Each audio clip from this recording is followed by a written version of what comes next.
Avi,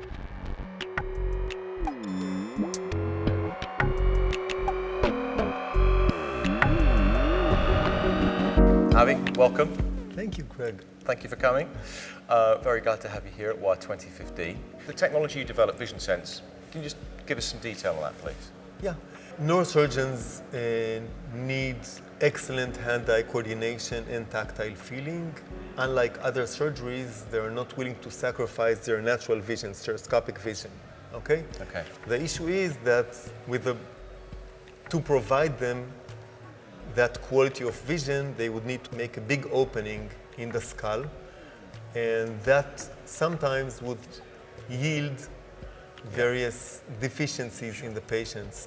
The deeper the lesion is, the worse it may be, and my tumor was exactly in the center of the skull. I mean, they would have to dig deep, and sure. I wouldn't be sitting, talking, thinking here if they operated on me on the conventional way. So my thought, or the wish of my surgeon, Dr. Kelly, was that someone would invent a miniature stereoscopic camera that would provide them the quality of imagery that they need, but would not create collateral damage just in the process of digging and reaching the lesion, whatever it is. So you're able to do, as a surgeon, whatever you need to do, and minimizes the tissue trauma. I did not use optics and mechanics. I used silicone, and the insect inspired me. And I thought that if we all listen to radio and you have stereoscopic radio, so both right and left channels are multiplexed on one frequency, right? So if it could be done with radio waves, why couldn't it be with photons for vision, right? And so I basically thought of various scientific ways to multiplex photons and to keep both right and left, but on a single channel. And the reason that I strive to do so is that I understood that all these optomechanical microscopes are extremely stable, but once you decrease the size to a few millimeters, you can no longer control the aberrations, distortions, the magnification, and the brain is extremely sensitive, especially to vertical shift. So if you provide two visualizations with a vertical shift, the viewer would develop nausea, headaches. Okay, and this is why I wanted a single pickup. So there would not be any difference between the two. And I brainstormed with many smart friends for months before eventually coming up with this idea.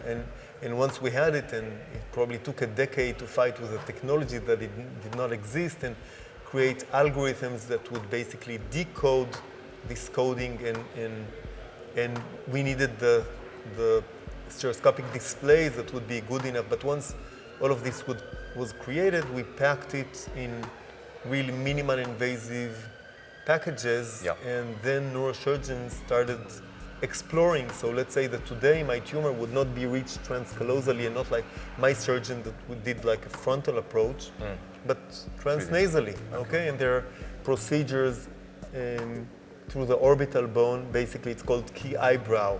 And again, very, very small opening. And there are openings in the posterior fossa, that's like on the posterior portion of the brain, by the brainstem, etc. So this minimal opening allowed surgeons new approaches.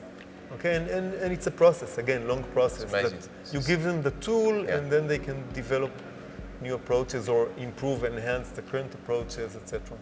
Avi, thank you so much for your time. We very much hope you'll come back and talk with us about your new businesses at some point in the future. Thank you so much, Greg. And I really hope that whatever I'm doing can serve mankind and, enhance the quality of life, or maybe even the life of as many people as I can. Thank you so much. Avi, thank you.